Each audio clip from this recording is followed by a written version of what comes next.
আসসালামু আলাইকুম, স্বাগত জানাচ্ছি রান্স নিউজে। আপনাদের সঙ্গে আছি আমি আরজে নীরব আহমেদ। আজ জানাবো বাংলাদেশ ও আন্তর্জাতিক গণমাধ্যমের আলোচিত খবর ও বিশ্লেষণ নিয়ে। এখন শুনবেন বাংলাদেশ সংবাদ শিরোনাম। ভারতে বসে বিশ্ববিদ্যালয় চালু করলেন আওয়ামী লীগ নেতা হানিফ। ওরা আসলে মুক্তিযোদ্ধাদের গালে জুতা মারতে চাইছে, আজাদ সিদ্দিকী। ক্যান্সার হাসপাতালে কোটি কোটি টাকা অনুদান জামাতের। পুতুল সহ ৩৫ জনের নামে দুদকের মামলা। প্রতিষ্ঠা বার্ষিকীতে বিএনপি মহাসচিবকে এনসিপি ফুলের শুভেচ্ছা। আফগানিস্তানের ভূমিকম্প নিয়ে মিজানুর রহমান আজহারীর বার্তা। অর্থের বিনিময়ে নথি হস্তান্তর। আয়কর কর্মকর্তাকে সামরিক বরখাস্ত।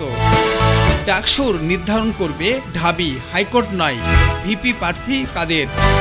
ঢাকায় আসছেন টিআই চেয়ারপারসন ফ্রান্সিয়া ভ্যালেরিয়া। ঢাকা মহানগরের নতুন দায়রা জজ হলেন সাব্বির ফয়েজ।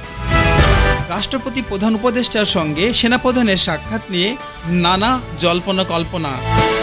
মেয়েকে ধর্ষণের দায়ে পিতার আমৃত্যু কারাদণ্ড। মুখের কাপড় বেঁধে শিক্ষার্থীদের উপর হামলা করা ব্যক্তিরা কারা?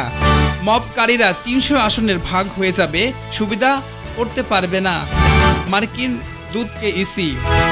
শ্রাবন্তী জানালেন সুখে থাকার গোপন রহস্য।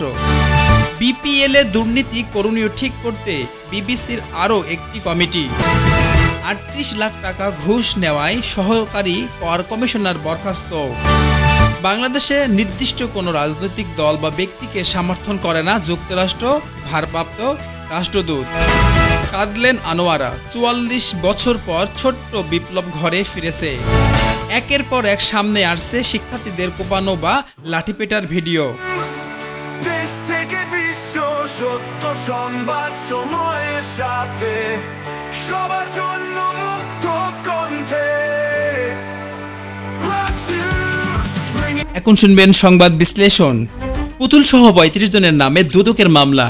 দুদক ৩৫ জনকে অভিযুক্ত করেছে, যার মধ্যে পুতুলও আছে। একটি সরকারি কর্মকর্তাদের আর্থিক অনিয়ম দুর্নীতির বিরুদ্ধে গুরুত্বপূর্ণ পদক্ষেপ। জনগণের আস্থা রক্ষার পাশাপাশি দোষীদের শাস্তি নিশ্চিত করার জন্য একটি কার্যকর ভূমিকা রাখবে। সমাজে স্বচ্ছতা ও ন্যায় বিচারের চেতনা বৃদ্ধি পাবে। মুখে কাপড় বেঁধে শিক্ষার্থীদের উপর হামলা করা ব্যক্তিরা কারা? ঢাকার শিক্ষা প্রতিষ্ঠানের শিক্ষার্থীদের উপরে নৃশংস হামলার ঘটনা আলোচনার কেন্দ্রবিন্দুতে এসেছে। হামলাকারীদের পরিচয় প্রকাশ পাওয়ায় আইনি প্রয়োগকারী সংস্থার দায়িত্ব বা সামাজিক নিরাপত্তার প্রশ্ন উঠে এসেছে। শিক্ষার্থীদের সুরক্ষা বা শিক্ষা প্রতিষ্ঠানের শান্তিপূর্ণ পরিবেশ নিশ্চিত করার প্রয়োজন। ৩৮ লাখ টাকা ঘুষ নেওয়ায় সহকারী কর কমিশনার বরখাস্ত। কর কমিশনারকে ৩৮ লাখ টাকা ঘুষ নেওয়ার অভিযোগে বরখাস্ত করা হয়েছে। এটি দুর্নীতির বিরুদ্ধে সরকারের কঠোর বার্তা হিসেবে ধরা হচ্ছে। জনগণের আস্থা পুনঃস্থাপন এবং কর ব্যবস্থা স্বচ্ছতা রক্ষার জন্য এটি গুরুত্বপূর্ণ পদক্ষেপ। ডাকসু নির্বাচন করবে ঢাবি, হাইকোর্ট নয়। ভিপি প্রার্থীদের কাদের। ঢাবি ভিপি নির্বাচনের ডাকসুর কর্তৃত্বের বিষয়ে প্রধান বক্তব্য এসেছে। হাইকোর্টের পরিবর্তে শিক্ষার্থীদের প্রতিনিধি সংস্থা নির্বাচনের বিষয়ে মূল ভূমিকা রাখবে। এটি বিশ্ববিদ্যালয়ের স্বাধীনতা, শিক্ষার্থীদের অংশগ্রহণ, স্বচ্ছতা নির্বাচনের গুরুত্ব প্রকাশ করেছে। আফগানিস্তানের ভূমিকম্প নিয়ে মিজানুর রহমান আজহারীর বার্তা। মিজানুর রহমান আজহারী আফগানিস্তানের ভূমিকম্পে দুরস্তদের প্রতি সহমর্মিতা প্রকাশ করেছেন। মানবিক সহায়তা এবং আন্তর্জাতিক সহযোগিতার গুরুত্ব তুলে ধরেছেন। এটি দেশের মুসলিম সমাজে মানবিক দায়বদ্ধতা এবং সংকটের প্রতি সচেতনতার বার্তা বহন করে। প্রতিষ্ঠা বার্ষিকীতে বিএনপি মহাসচিবকে এনসিপির ফুলের শুভেচ্ছা। এনসিপি প্রতিষ্ঠা বার্ষিকীতে বিএনপি মহাসচিবকে ফুলের শুভেচ্ছা জানিয়েছে। এটি রাজনৈতিক সংস্কৃতিতে সৌজন্য, সম্পর্ক রক্ষা, সহযোগিতার বার্তা দেয়। বিরোধী রাজনৈতিক দলগুলোর মধ্যে সম্পর্ক স্থাপন ও সাম্প্রদায়িক শান্তি বজায় রাখার দিক তুলে ধরেছেন। অর্থের বিনিময়ে নথি হস্তান্তর। আয়কর কর্মকর্তাকে সামরিক বরখাস্ত। আয়কর কর্মকর্তাকে অর্থ বিনিময়ের অভিযোগে সাময়িক বরখাস্ত করা হয়েছে। এটি সরকারি দুর্নীতি দমন বা প্রশাসনিক স্বচ্ছতার জন্য গুরুত্বপূর্ণ পদক্ষেপ। দোষীদের বিরুদ্ধে কঠোর ব্যবস্থা গ্রহণের মাধ্যমে নাগরিক আস্থা বৃদ্ধি পায়। ঢাকা মহানগরের নতুন দায়রা জজ হলেন সাব্বির ফয়েজ। ঢাকা মহানগরের দায়রা জজের হিসেবে সাব্বির ফয়েজ নিয়োগ পেয়েছে। এটি স্থানীয়দের বিচার ব্যবস্থার কার্যকারিতা বা ন্যায় বিচারের উন্নয়নের গুরুত্বপূর্ণ ভূমিকা রাখবে। বিচারিক নিরপেক্ষতা, মানবিক আস্থা নিশ্চিত করবে। কাঁদলেন আনোয়ারা। 40 বছর পর ছোট্ট বিপ্লব ঘরে ফিরেছে। 44 বছর পর ছোট্ট বিপ্লব আনোয়ারার কাছে ফিরে এসেছে। এটি ব্যক্তি ও সমাজের আবেগের গভীরতা প্রকাশ করে। হারানো স্মৃতি বা প্রিয় সঙ্গীর পুনর্মিলনের সামাজিক বা মানবিক প্রেক্ষাপটে গুরুত্বপূর্ণ ঘটনা। একের পর এক সামনে আসছে শিক্ষার্থীদের কোপানো বা লাঠিপেটার ভিডিও। শিক্ষার্থীদের উপর কোপানো লাঠিপেটার ভিডিও প্রকাশে আসছে। এটি শিক্ষা প্রতিষ্ঠানের নিরাপত্তা বা শিক্ষার্থীদের অধিকার বা সামাজিক সচেতনতার বিষয়কে সামনে নিয়ে আসে। দোষীদের বিরুদ্ধে আইনি ব্যবস্থা গ্রহণ করছে এবং গুরুত্ব বাড়ছে। বিপিএল এর দুর্নীতি করণীয় ঠিক করতে বিবিসির আরও এক কমিটি বিপিএল এর দুর্নীতির অভিযোগ বিসিবি নতুন কমিটি গঠন করেছে। এটি ক্রিকেটের স্বচ্ছতা বা নৈতিক রক্ষার পদক্ষেপ। খেলাধুলার প্রতি জনগণের আস্থা পুনঃস্থাপনের জন্য একটি গুরুত্ব। শ্রাবন্তী জানালেন সুখে থাকার গোপন রহস্য। শ্রাবন্তী নিজের মুখে বা সুখের থাকার কৌশল প্রকাশ করেছেন। এটি মানসিক স্বাস্থ্য, জীবনের পূর্ণতা, ইতিবাচক জীবনধারার গুরুত্ব তুলে ধরে। সাধারণ মানুষকে অনুপ্রেরণা দেওয়ার দিকেও তিনি প্রভাব ফেলতে পারে। বাংলাদেশে নির্দিষ্ট কোনো রাজনৈতিক দল বা ব্যক্তিকে সমর্থন করে না যুক্তরাষ্ট্র, ভারপ্রাপ্ত রাষ্ট্রদূত জানিয়েছে। যুক্তরাষ্ট্র স্পষ্ট করে বলেছে বাংলাদেশে কোনো রাজনৈতিক দল বা ব্যক্তিকে সমর্থন করে না। এটি দেশীয় রাজনৈতিক প্রেক্ষাপটে আন্তর্জাতিক কূটনৈতিক অবস্থান স্বচ্ছতা নির্দেশ করে।